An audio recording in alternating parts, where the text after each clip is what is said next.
6장 22절에서 24절까지의 말씀입니다. 같이 읽겠습니다. 눈은 몸의 등불이니 그러므로 내 눈이 성하면 온몸이 밝을 것이요 눈이 어두우면 온몸이 어두울 것이니 그러면 내게 있는 빛이 어두우면 그 어둠이 얼마나 다하겠느냐. 한 사람이 두 주인을 섬기지 못할 것이니 혹 이를 미워하고 저를 사랑하거나 혹 이를 중히 여기고 저를 경히 여김이라. 너희가 하나님과 재물을 겸하여 섬기지 못하느니라. 아멘. 지난주에 이어서 오늘 본문도 겉보기에 우리에게 설득력이 많이 떨어집니다. 두 가지 이유에서 설득력이 없어 보이는데요. 첫 번째는 눈에 관한 이론 때문입니다. 눈은 몸의 등불이다. 안가에 걸려 있는 거 본 적이 있습니까? 이 표현은 보자마자 우리는 문자적으로는 말이 안 된다. 아마 비유적인 표현일 것이다. 이렇게 판단할 겁니다. 그런데 2000년 전에는 이게 문자적으로 말이 됐습니다. 고대인들은 인간의 시각이 어떻게 작용할까? 도대체 우리가 볼 수 있는 일이 어떻게 일어날까? 나름대로 이론이 있었거든요. 먼저 두 가지 이론이 있었는데, 먼저는 눈에서 빛이나 광선이 나가서 사물에 닿아서 정보를 얻어서 반사되어 내 눈에 들어오면 내가 보게 된다. 이렇게 생각을 했습니다. 대표적인 사상가가 플라톤입니다. 플라톤 아시죠? 그래서 플라톤, 우리가 눈을 본다는 것은 주시하면서 눈에 광선이 나가고 그리고 그 광선이 닿아서 정보를 가지고 다시 나한테 들어오면 내가 본다는 것입니다. 여기서 이제 중요한 것은 눈에서 빛이 나간다. 그래서 이것을 반출 이론, 빛이 나간다는 것을 중요하게 생각했습니다. 700년 뒤에 성 아우구스티누스는 이렇게 말했습니다. 광선이 눈을 통해 빠져나가 보이는 모든 것을 만진다. 누구에게 영향을 받은 이론입니까? 플라톤에게? 플라톤에게 영향을 받은 일. 반대로 아리스토텔레스는 눈이 아니라 사물이 자기 본연의 색깔을 가진 빛을 나에게 쏘아서 눈에 들어오면 내가 사물의 색깔을 구별할 수 있다는 겁니다. 저기 빨간색 사과도 있고 파란색 사과도 있는데 어떻게 빨간색과 파란색이 내 눈에 들어오느냐? 빨간색 담은 빛을 나한테 쏘는 거고, 그리고 파란색을 담은 빛을 나한테 쏘면 내 눈에 들어와서 그 색깔이 인식된다는 겁니다. 여기서 중요한 건 뭡니까? 내 눈이 광선을 쏘는 것이 아니라 밖에서 광선이 내 눈에 먼저 들어온다는 겁니다. 그래서 이것은 반출이 아니라 반입 이론이라고 얘기합니다. 지금이야 우리 눈에 색을 구별하는 세포가 있어서 빛이 들어오면 우리 눈에 있는 세포가 그 색을 구별해낸다는 것을 알고 있습니다. 하지만 옛날 사람들은 눈에서 빛이 나간다 하면 그런가 보다. 위대한 사상가들이 그렇게 말했다고 하니까 아니다. 바깥에서 사물이 빛을 우리 눈에 쏘면 우리 눈이 그걸 받아들인다. 또 그런가 보다. 정확하게 모르니까 위대한 사상가들이 말했다면 그래서 눈이 빛에 나간다? 빛이 들어온다?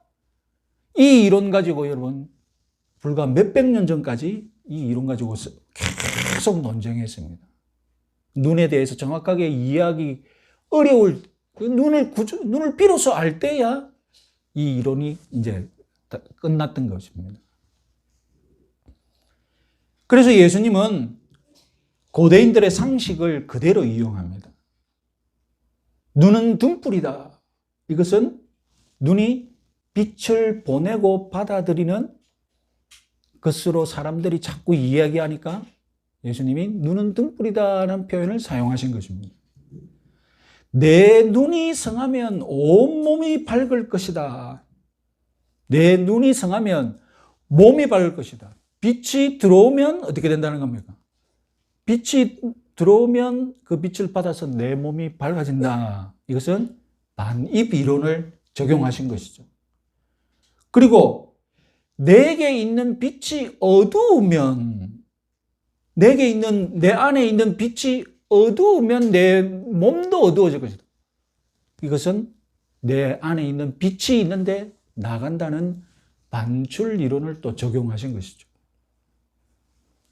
예수님은 지금 이런 고대의 상식이 절대적인 진리라고 말하는 것이 아닙니다. 오늘날 우리들에게 예수님이 설교하셨다면 이렇게 말씀하시지 않았을 겁니다. 그런데 2000년 전 고대인들은 눈하면 그렇게 믿고 논쟁하고 있었기 때문에 그것을 그들의 상식을 이용해서 오늘날 저와 여러분들에게까지 유효한 영적인 교훈을 전하는 도구로 사용하시는 겁니다. 눈에 대해서 그들이 얘기하는 것이 진리다라고 말하는 것이 아니라 너희들이 그렇게 얘기하고 있으니, 눈에 대해서 그렇게 얘기하고 있으니 내가 그것을 빌어서 하늘의 진리를 전해주겠다, 이런 뜻입니다. 자, 이 본문이 설득력이 떨어지는 두 번째 이유는 왜 눈에 관한 말씀이 하필 이 자리에 있느냐는 것입니다. 자, 여러분, 본문 22절, 23절을 빼고 앞뒤에 있는 본문들을 한번 읽어보십시오. 우리 표를 한번 보실까요? 자, 23절은 보물과 마음에 관한 본문이고, 21절은 보물과 마음에 관한 본문이고, 22절, 23절은 눈에 관한 본문이고, 24절은 하나님과 재물에 관한 본문입니다. 눈에 관한 본문이 없다고 생각해 보십시오. 문맥이 어떻습니까? 네? 오히려 더 잘 어울리죠. 보물과 마음엔 다음에 24절에서 하나님과 재물, 이 문맥이 더 자연스러운 거예요. 그래서 22절, 23절은 없으면 문맥을 더 자연스럽게 만드는 것 같은 본문입니다. 그래서 성급한 학자들은 그냥 편하게 이런 본문이 나오면 뭐라고 생각하느냐? 그건 마태가 기록 잘못된 거라고. 있지도 않은 자리에 마태가 잘못 끼워 넣은 것이라고. 저는 오히려 반대로 마태가 오히려 예수님의 설교를 아주 잘 요약했다고 믿고 강해하도록 하겠습니다. 오늘 눈이 엉뚱한 자리에 들어간 것이 아니라 눈이 이 자리에 들어가야 할 이유가 있다는 것입니다. 눈에 관한 본문이 이 자리에 있는 이유는 다름 아니라 바로 앞에서 마음이 언급되었기 때문입니다. 앞에 내 보물이 있는 곳에 내 마음도 있느니라고 했지 않습니까? 하늘 보물을 마음에 담아두라고 하셨죠. 여러분, 성경은 사람이 마음에 무언가를 담아둔다, 이 행위와 사람이 눈으로 주시한다, 이 행위, 마음에 담아둔다, 주목한다, 이 두 행위가 동전의 양면이다라고 가르칩니다. 마음을 담아두는 것과, 이것은 마음에서 일어나는 일이죠. 그리고 눈을 주시하는 것과, 눈으로 주시하는 것, 주목하는 것과, 이것은 외적으로 드러나는 것인데 둘이 동전의 양면처럼 연결되어 있다는 겁니다. 이것은 대단히 설득력이 있죠. 여러분, 조금 전에 빛이 눈에서 나간다? 아니다? 눈으로 들어온다? 이런 반출, 반입의 이론에 대해서 말씀드렸는데 눈과 마음의 관계도 똑같습니다. 자, 여러분, 주식에 마음을 뺏긴 사람이 있습니다. 지금 요즘 많죠. 신문을 펴자마자 어디를 보겠습니까? 신문을 펴자마자 어디 보겠습니까? 주식난을 찾아봐요. 그리고 정권 매장으로 달려가게 되어 있죠. 여러분, 야구를 좋아하는 사람은 야구 스포츠 채널만 돌려놓습니다. 그리고 나중에 몸도 어떻게 되어 있습니까? 야구장으로 가게 되어 있죠. 내 안에 있는 것이 자꾸 눈을 통해 어떻게 됩니까? 자꾸 눈을 통해 그것을 추구하게 됩니다. 이것은 반출 이론이죠. 그죠? 내 눈을 통해 내 마음에 있는 것이 나간다는 거예요. 대표적인 것으로 마태복음 15장 19절 말씀 한번 읽어보겠습니다. 마음에서 나오는 것은 악한 생각과 살인과 간음과 음란과 도둑질과 거짓 증언과 비방이니. 예수님도 마음에서 무엇인가 나간다고 말씀하십니다. 반대로 처음에는 주식이나 야구에 관심이 없었어요. 그런데 친구 따라 가게 돼서 딱히 할 일도 없고 심심하니까 일단 야구장을 따라갔어요. 야구도 모르고 아무것도 모르고 가니까 막 노래 부르고 치맥 마시고 치킨 맥주 이 완전 잠시도 눈 뗄 새도 없고 너무너무 재밌는 거예요. 너무너무 재밌는 거예요. 그래서 처음에는 따라갔는데 나중에는 어떻게 됐습니까? 나중에는 다른 친구 끌고 가서 같이 노는 사람이 되었어요. 처음에는 주식 안 했는데, 주식 관심도 없었는데, 친구 따라 우연히 주식 상한판을 같이 보게 됐는데, 한 시간에 몇백만 원씩 벌고, 옆에서 눈이 번쩍 하는 거예요. 그리고 빠져버렸어. 바깥에 있는 무엇이 내 눈을 통해, 내가 눈을 주시하니까, 내 눈을 통해 마음을 들어와서 내 마음을 어떻게 했습니까? 빼앗아버렸어. 창세기 3장 6절 말씀 한번 보십시오. 여자가 그 나무를 본즉 먹음직도 하고 보암직도 하고 지혜롭게 할 만큼 탐스럽기도 한 나무인지라. 하와가 타락하게 된 원인, 처음에 그 마음에는 별로 아무런 일도 없었는데 나무를 보니까 탐심이 생겼다. 성경은 지금 우리들의 눈과 마음이 어떻게 연결되어 있는가에 대해서 말씀하십니다. 그래서 앞에서 마음에 이어서 눈에 대해 말씀하시는 겁니다. 여러분, 성하다고 번역된, 우리말로 성하다, 눈이 성하다고 번역된 이 의미심장한 헬라어, 우리 성경은 각주 오를 붙여서 순전하다는 번역을 해놨는데요. 순전하다는 이 번역도 육안을, 이 눈을 의식한 번역입니다. 헬라어로는 원래 눈에 잘 안 어울리는 뜻인데 가장 기본적인 뜻이 무엇이냐? 한결같다, 일심으로라는 뜻입니다. 그리고 2차적인 뜻은 무엇이냐? 관대하다라는 뜻입니다. 한결같은 눈, 일심으로 바라보는 눈, 이렇게 번역하니까 이상하니까 성한 눈으로 번역하죠. 왜 일심으로 한결같은 이런 뜻이 관대하다로 또 다른 뜻을 가지게 되었을까요? 우리가 한 마음으로 사랑하면 그 사람에게는 어떻게 됩니까? 관대해집니다. 우리가 한 마음으로 한 사람을 사랑하면 그 사람에게는 관대해지는 거예요. 막 주는 거예요. 그래서 일심으로 한결같은 이 기본적인 뜻이 관대하다는 뜻도 있고, 우리 성경은 이것을 눈에 붙였기 때문에 관대한 눈이라고 번역하기보다는 성한 눈으로 번역하는 것을 선택했다는 것입니다. 그러니까 여러분, 예수님이 진정으로 말씀하시고자 하는 바가 무엇이겠습니까? 진짜로 육체적으로 건강한 눈, 그것이 아니라 어떤 상대를 한결같이 주목하고 그리고 그 상대에게 내 마음을 다 주며 그리고 관대하고 후한 그런 영적인 상태를 지금 말씀하시는 것입니다. 요즘 말로 몰입하는 상태. 또 다른 말로라는 충성하는 상태. 눈으로 충성이 무엇인지, 몰입이 무엇인지 지금 예수님은 설명하시는 거예요.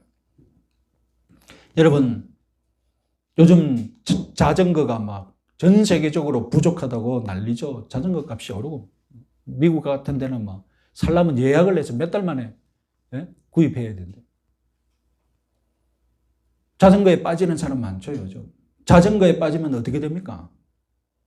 자전거에 빠지기 시작하면 좋은 자전거 막 쇼핑몰에서 막 인터넷을 통해 막 알아봅니다. 그러다가 여러분 사고 칩니다. 어떻게 사고 칩니까? 예? 그러다가 무슨 사고 칩니까? 예? 1,000만 원짜리 자전거를 구입해요. 3천만 원짜리.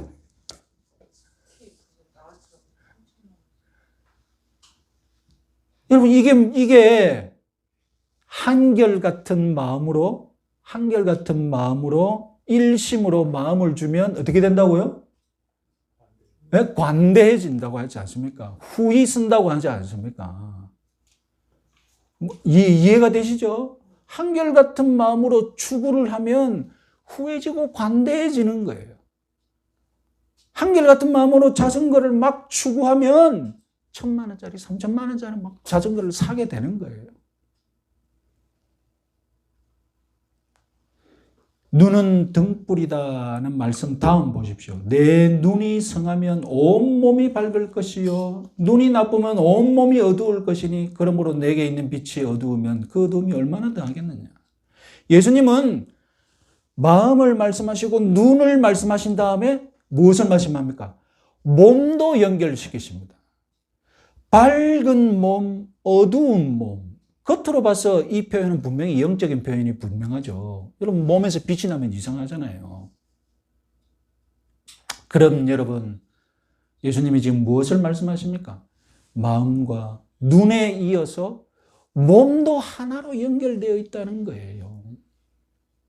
그렇잖아요. 눈이 왜 자꾸 정보를 추구하고 마음이 왜 자꾸 우리에게 어떤 욕심을 줍니까? 결국 몸을 통해 어떻게 하라는 겁니까? 채워달라는 거예요. 내 몸이 직접 만지고 내 몸이 직접 구입하고 그래서 눈과 마음을 충족시켜달라는 것 아닙니까? 어두운 길에서 등불을 밝혀서 길을 찾아가듯이 눈은 몸을 인도합니다. 눈이 앞장서야 몸이 따라가죠. 마음이 사람을 움직이듯이 눈도 사람을 움직입니다. 그래서 예수님은 지금부터 마음, 눈, 몸, 이 하나로 연결된 상황이 구원받고 구원받지 못하고 어떤 차이가 있는지 지금 영적으로 말씀하실 겁니다. 자, 여러분, 타락한 마음은 어떤 마음입니까? 타락한 마음은 어두운 마음입니다. 빛이 없는 마음입니다. 빛을 잃어버린 마음이죠. 마음에 빛이 없습니다. 당연히 영안도 없습니다. 영적인 눈도 없습니다. 이것이 타락한 상태입니다. 그런데 여러분, 빛이신 주님께서 우리를 찾아오셨습니다. 그래서 우리에게 타이틀을 주셨는데 빛의 자녀라는 타이틀을 주셨어요. 그러면 우리가 어떻게 해야 됩니까? 빛을 가져야죠. 그런데 우리는 빛이 없잖아요. 빛의 자녀라면 빛이 있어야 되는데 빛이 없어요. 그러니까 예수님이 어떻게 하셨습니까? 빛이신 주님이 우리 마음에 들어오셔서 우리에게 빛을 주셨어요. 그래서 우리는 빛을 얻는 것은 하나님으로부터 선물을 받아서 우리는 빛을 가진 자가 되었어요. 그래서 이제 우리는 앞으로 어떻게 몸을 움직여야 합니까? 빛의 자녀답게 행동하고 빛의 자녀답게 살아요. 그것이 우리 몸이 빛나는 거예요. 그렇죠? 도대체 우리 몸이 빛나는 게 뭐겠습니까? 진짜로 여러분, 우리 몸을 빛나게 해야 되겠습니까? 빛의 자녀답게 살면 우리 몸이 빛나는 거예요. 그러니까 성경적으로 산다는 것, 그것은 하나님의 빛을 받은 삶이고 또 내 속에 있는 빛을 내보내는 삶입니다. 우리는 하나님부터 빛을 받았어. 반입했어. 그리고 이 받은 빛을 어떻게 해야 돼요? 밖으로 반출해야 돼요. 그래서 우리는 항상 빛을 보고 빛을 바라는 삶을 살아야 돼요. 영적으로 건강한 눈은 어떤 눈입니까? 영적으로 건강한 눈은 하나님의 빛을 늘 받는 사람이고, 영적으로 건강한 눈은 어떤 눈입니까? 내 마음속에 있는 빛을 늘 밖으로 내보내는 사람입니다. 그런 사람의 몸이 밝게 빛나는 겁니다. 하나님의 뜻을 밝히 알죠. 빛을 받으니까 늘 하나님의 뜻을 알죠. 그리고 손과 발을 하나님의 뜻대로 사용하니까 자기 몸을 빛나는 몸으로 손과 발을 통해 말씀을 실천하니까 주위 사람들이 빛을 보게 되는 거예요. 주위 사람들이 저 사람의 행동과 말에서 빛을 보게 되는 거예요. 주위 사람들은 어둠이니까. 우리가 이 어둠의 땅에 살면서 우리는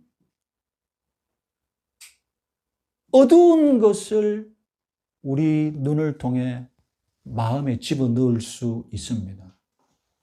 그러면 어두운 것이 내 눈을 통해 들어왔기 때문에 내 속에 있는 빛이 희미해지기 시작하겠죠. 내가 자꾸 밝은 것을 보고 하나님을 추구하고 이러면 내 마음이 밝은 것인데 땅에 살고 있기 때문에 때로는 땅에 어두운 것을 보기 시작하고 어두운 것을 자꾸 눈에 정보를 들이면 내 마음도 어둡기 시작하는 거예요. 그래서 육신의 정욕을 따라 살고 하나님 뜻도 잘 발견하지도 못하고 엉뚱한 일에 몰입하게 됩니다. 그래서 영안이 어두워지기 시작하면 몸도 어두워집니다. 그래서 이 어두운 몸은 어둠에 잘 어울리기 때문에 어둠의 행동은 어두울 때 해야 드러나지 않거든요. 그래서 여러분 도둑질 하려면 어떻게 됩니까? 밤에 해야 돼요. 안 드러나니까. 그것이 바로 어두움의 몸이 어두워진 거예요. 어두움에 잘 어울리는 몸이 된 거예요. 몸이 밝아지는 것은 무엇입니까? 밝은 행동에 잘 어울리는 몸이 된 거고, 몸이 어두워지는 것은 어두운 행동에 잘 어울리는 몸이 된 거예요. 그러다가 여러분 비참한 지경에 이릅니다. 23절 마지막 말씀. 그러므로 내게 있는 빛이 어두우면, 이젠 내게 있는 빛이 어떻게 되어버렸다고요? 어두워져 버렸어요. 어둠이 되어버렸어요. 그 어두움이 얼마나 더하겠느냐. 자기 속에 빛이 어두워졌는데 자기는 어두워진지 잘 몰라. 자기는 계속 빛을 보고 있다고 착각해요. 그래서 자기는 빛의 자녀라고 계속 착각하고 있는데 그 속은 어떻다고요? 그 속은 빛이 어두워졌어요. 완전히 어두워졌어요. 이런 삶을 살 수 있다는 겁니다. 나는 빛의 자녀라고 착각하고 그 속을 보면 빛이 어두워져 버렸어요.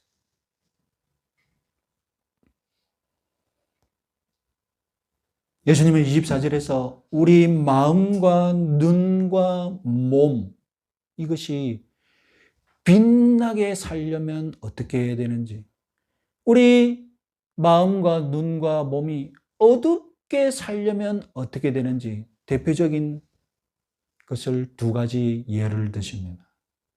한 사람이 두 주인을 섬기지 못할 것이니 혹 이를 미워하고 저를 사랑하나 혹 이를 중히 여기고 저를 경외함이라. 너희가 하나님과 재물을 겸하여 섬기지 못하리라. 자, 고대 노예의 자세를 예를 듭니다. 노예는 항상 주인을 주목하고 있어야 하죠. 그렇죠? 그래서 주인이 명령하면 어떻게 됩니까? 즉시 그 명령대로 몸으로 실천해야 합니다. 눈과 마음과 몸이 어떻게 됩니까? 온전히 주인을 향해 있어야 돼. 여러분, 우리가 비록 발은 땅에 붙이고 있지만 하늘의 아버지께 눈과 마음과 몸이 향해 있어야 될 줄 믿으시기 바랍니다. 그런데 여러분, 우리가 이렇게 하나님께 충성하며 살기 힘든 이유가 있죠. 그건 다름 아니라 우리 발이 땅에 붙어 있다는 이 근본적인 현실이 우리를 충성하지 못하게 만듭니다. 이 땅에 우리의 마음과 눈을 유혹하는 것들이 너무 많은 거예요. 우리는 땅을 붙이고 살면서 땅을 볼 수밖에 없는데 이 땅엔 우리를 유혹하는 것이 너무 많은데 그 중에 가장 강력한 유혹거리가 무엇입니까? 재물. 요즘 말로는 자산. 예?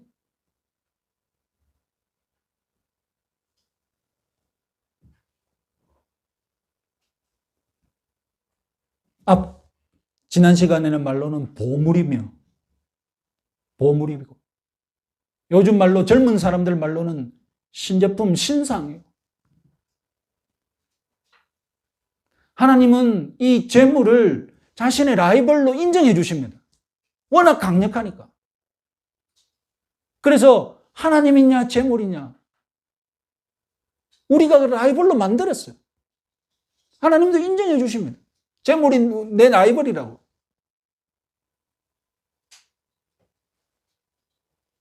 자, 여러분, 이제 우리는 성한 눈과 나쁜 눈, 그리고 재물, 하나님과 재물, 두 눈과 두 주인 연결시킬 수 있습니다.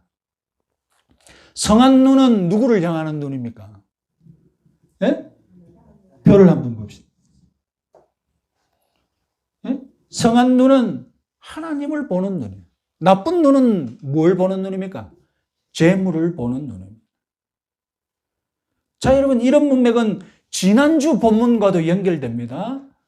좋은 눈은 하나님을 향하고 하늘 보물을 추구하는 눈입니다. 좋은 눈은 우리 마음을 어떻게 두게 합니까? 하늘 보물에 두게 하는 눈입니다. 나쁜 눈은 어떤 눈입니까? 나쁜 눈은 땅의 보물을 쌓게 만드는 눈입니다.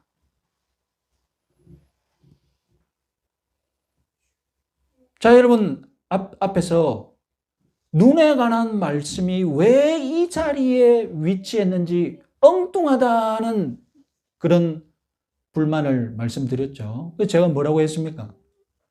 눈에 관한 말씀이 이 자리에 있는 건 엉뚱한 것이 아니라 마태가 진짜로 적합하게 얘기했다. 그래서 제가 그 이유를 설명드리겠다라고 말씀드렸지 않습니까?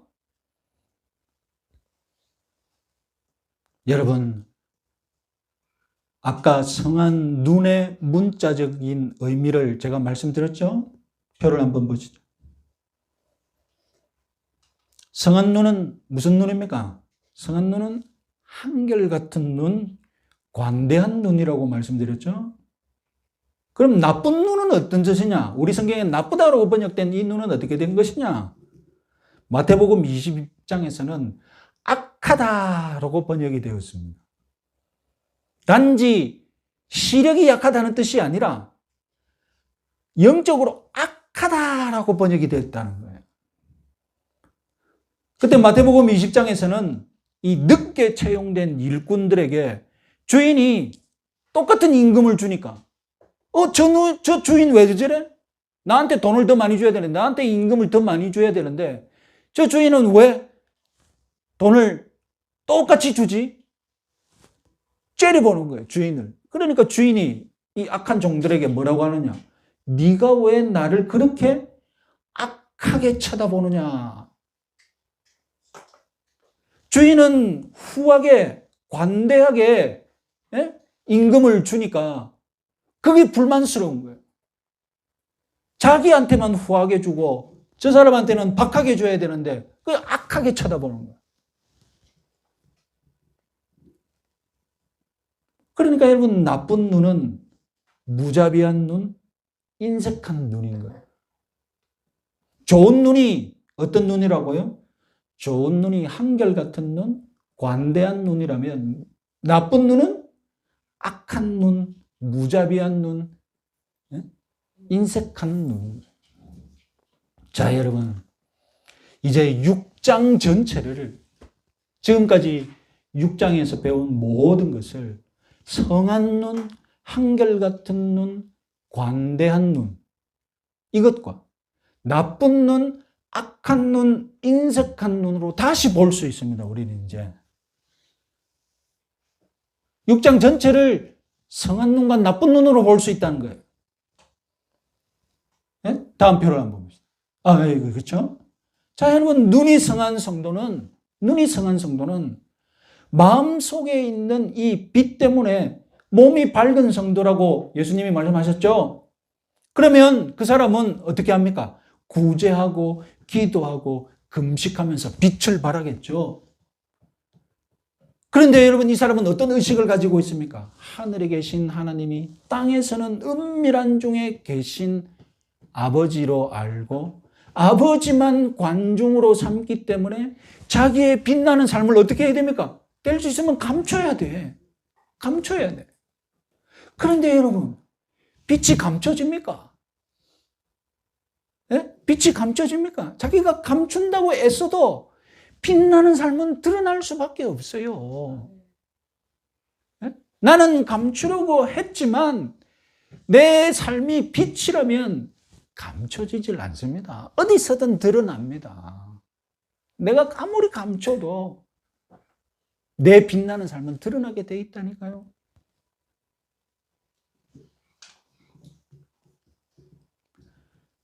이렇게 여러분, 감추려는 행위들이 바로 하늘의 보물을 쌓는 행동이라고 말씀드렸죠. 예? 내가 하나님만 관중으로 삼고 선을 행하면 그것이 무엇이 된다고요? 하늘에서 보물이 된다고 했습니다. 내가 결국 선행을 감추었는데 드러났다고 하나님께서 상을 안 주십니까? 아닙니다. 나는 항상 감추려고 했기 때문에 상을 주실 것입니다. 나는 하늘에 보물을 쌓은 그것을 나중에 하나님께서 상으로 바꿔주실 것입니다. 여러분, 이것이 하늘 경제라고 말씀드렸죠? 땅의 경제와 하늘 경제가 연결되어 있다고 말씀드렸죠? 땅에서 내가 재물을 어떻게 사용하느냐에 따라서 하늘의 내 경제가 결정된다고 말씀드렸죠? 그러니까 여러분, 좋은 눈이 있는 사람은 하늘과 땅이 이 하나의 경제 시스템이라는 것을 보고 믿는 사람인 거죠. 그리고 성한 눈은, 좋은 눈은 관대한 눈이라고 했지 않습니까? 하나님을 한 마음으로 사랑하면 하나님이 원하시는 것이 또 이웃 사랑이기에 이웃 사랑도 한 마음으로. 그러면 하나님이 관대하신 분이시니까 나도 관대해지고 이웃을 볼 때에 어떤 눈으로 봅니까? 관대한 눈으로 보는 거예요. 이웃 사랑 별거 아닙니다. 관대한 눈으로 보면 되는 거예요. 원수 사랑도 내 눈을 바꾸면 달라지게 되어 있습니다. 원수를 어떻게 쳐다보면 됩니까? 관대한 눈으로 자꾸 쳐다보면 변화가 일어나기 시작하는 거예요. 사랑하는 사람도 인색한 눈으로 보기 시작하면 의심이 싹트기 시작하는 거예요.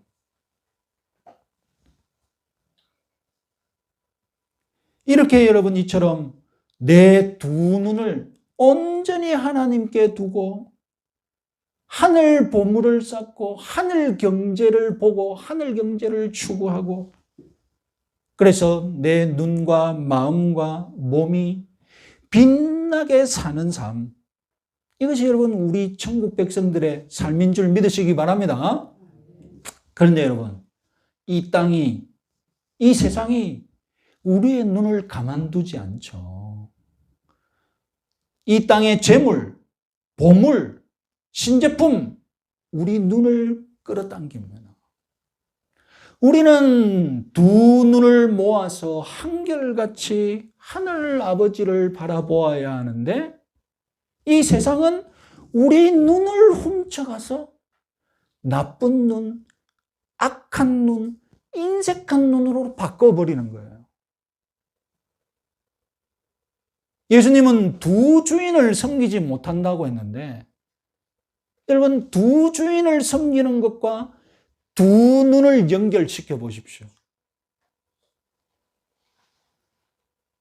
하나님과 재물을 동시에 섬기지 못한다고 했는데, 동시에 섬기는 사람이 있다면 그 사람 눈은 어떤 눈일까요? 한 눈은 하나님 쳐다보고 한 눈은 땅의 재물을 쳐다보는, 얼마나 어려운 겁니까? 예? 한쪽 눈은 하나님을 쳐다보려고 막 이렇게 해서, 또 한쪽 눈은 땅을 쳐다보려고 막 이렇게 해서, 이 어려운 삶을 사는 사람들이 있다는 거예요. 여러분, 광고의 목적이 무엇입니까? 광고의 목적이 무엇입니까? 우리 눈을 빼앗아가는 거예요. 우리 시선을 사로잡는, 두 눈을 다 훔쳐가면 성공이고, 그건 대성공이고, 한 눈만 훔쳐가도 성공이죠. 이 세상은 그저 우리 눈 하나라도 빼앗으려고 발악을 하고 있어요. 돈을 얼마나 씁니까? 우리 시선을 사로잡으려고. 한 눈은 주님께, 한 눈은 이 땅의 보물과 재물에, 한 눈이라도 가져오면 나중에 결국 두 눈을 가져올 수 있기 때문입니다. 이렇게 한 눈을 재물에 빼앗겨서 땅에 이 보물을 쌓는데 관심을 두기 시작하면 결국 나는 나머지 눈도 다 빼앗길 것이고, 결국 그 몸이 어떻게 되는 겁니까? 어두워지기 시작하는, 어두운 몸이 되기 시작하는 거예요. 이렇게 영안이 점점 어두워지고 약해지고, 처음에는 천국 경제를 볼 수 있었는데 이제는 천국 경제도 못 보고 뭐만 봅니까? 눈이 어두워지면 땅의 경제만 볼 수 있죠. 이 땅의 경제가 다다. 이 땅에서 잘 살기만 하면 된다. 눈이 어두워지기 시작. 당연히 땅의 보물만 추구하겠죠. 여기저기서 이 땅에 빛나는 재물을 누리는 데만 몰두하는 겁니다. 그러나 여러분, 하나님과 맞상대할 정도로 재물은 신적인 존재입니다. 우리가 재물을 누리고 우리가 재물을 추구한다고요? 나중에는 위치가 바뀌어서 재물이 우리를 통치합니다. 재물이 우리에게 명령합니다. 사람 죽여도 돼.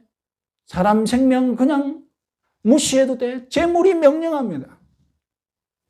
결국 재물은 하나님의 위치가 되고, 나는 재물을 하나님처럼 섬깁니다. 재물이 명령하는 거 다 순종합니다. 야, 줄을 서 하면 막 아이폰 전날부터 살려고 하면 24시간 전에 가서 줄 서서 줄을 서고 있어. 24시간 동안 뭘 쳐다봅니까? 예? 그들이 24시간 동안 줄 서면서 뭘 쳐다보겠습니까? 출입구만 쳐다보고, 문만 열리기를 쳐다보고, 그 간절한 눈에, 예? 그 신앙심을 담아가지고, 제발 문이 열려라, 문이. 이렇게 추워가지고 떨면서. 그 예배 드리는 행위, 예배 드리는. 그 신제품을 예배드리는 행동인 거예요. 눈과 마음을 다, 돈까지 준비해서 다.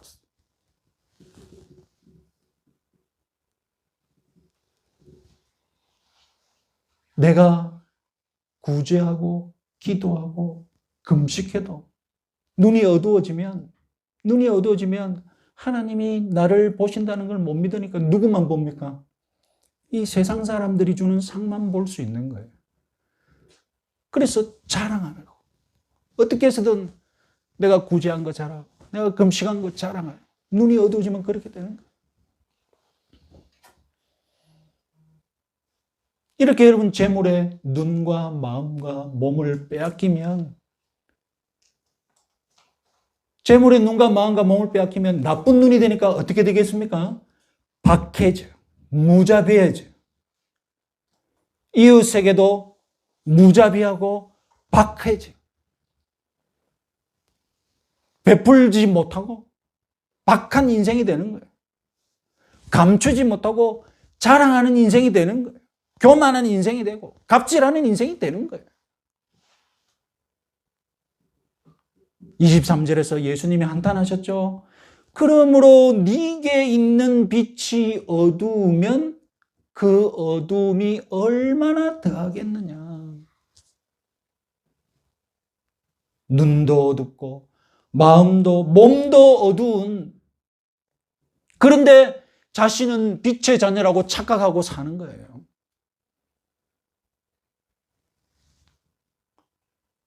빛나는 보석, 빛나는 집, 빛나는 차를 몰고 다니니까 자기는 빛 가운데 있다고 착각하고 있는 거예요. 영안이 닫혀 있고 오로지 육안으로만 이 세상을 보고 있는데, 이 땅의 경제만 쫓고 있는데 자신은 빛의 자녀라고 나는 영안이 떴다고 착각하고 있는 거예요. 하늘의 경제가 있다. 에이, 공갈치지 마라. 이 땅이 중요하다. 이 땅이 중요하다. 이 땅의 경제가 더 중요하다고 생각하는 거예요. 예수님이 그런 인생을 해서 그 어두움이 얼마나 더하겠느냐. 예수님이 한탄하시는 겁니다. 밝은 백화점에서 백화점 가면 얼마나 빛이 찬란합니까? 얼마나 조명이 찬란합니까? 그래서 거기서 물건을 사고 명품을 사고 돈을 쓰면 와, 이것이 빛나는 삶이다. 땅의 보물을 막 재물을 구입하고 그런 맛에 살 수 있겠죠. 빛나는 삶이라고 착각하는 거예요. 알고 보면 어둠 속을 헤매는 일입니다. 여러분, 하나님이 우리에게 영적인 눈, 관대한 눈을 주셨습니다. 이것은 선물입니다. 이것은 선물입니다. 우리가 영적인 눈, 건강한 눈을 받은 것은 선물입니다. 그런데 이 눈을 계속해서 건강하게 유지하느냐 아니면 악하게 만드느냐, 이건 우리 책임입니다.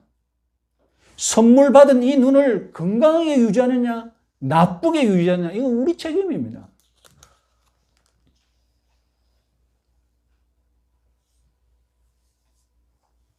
재물은 최고의 종이거나 최악의 주인이다라는 이런 명언이 있습니다. 우리가 하나님을 주인으로 모시면, 우리가 하나님을 주인으로 모시고 우리 눈을 하나님께 두면 재물은 나에게 무엇이 되겠습니까?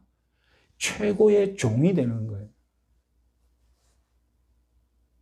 그런데 여러분, 내가 내 눈을 하나님께 두지 못하고 재물을 우선시하면 재물은 나에게 무엇이 됩니까? 재물은 나에게 최악의 주인이 되는 거예요. 여러분, 내 눈을 건강하게 하는 방법이 무엇입니까? 재물을 최고의 종으로 만드느냐?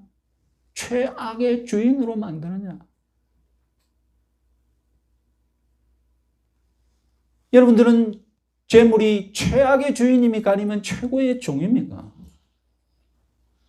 이번 한 주간도 하나님께 영적인 눈을 두시고 재물을 최고의 종으로 만들어 가시면서 승리하시는 여러분들 되시기 바랍니다. 네, 찬송가 515장 찬송하도록 하겠습니다.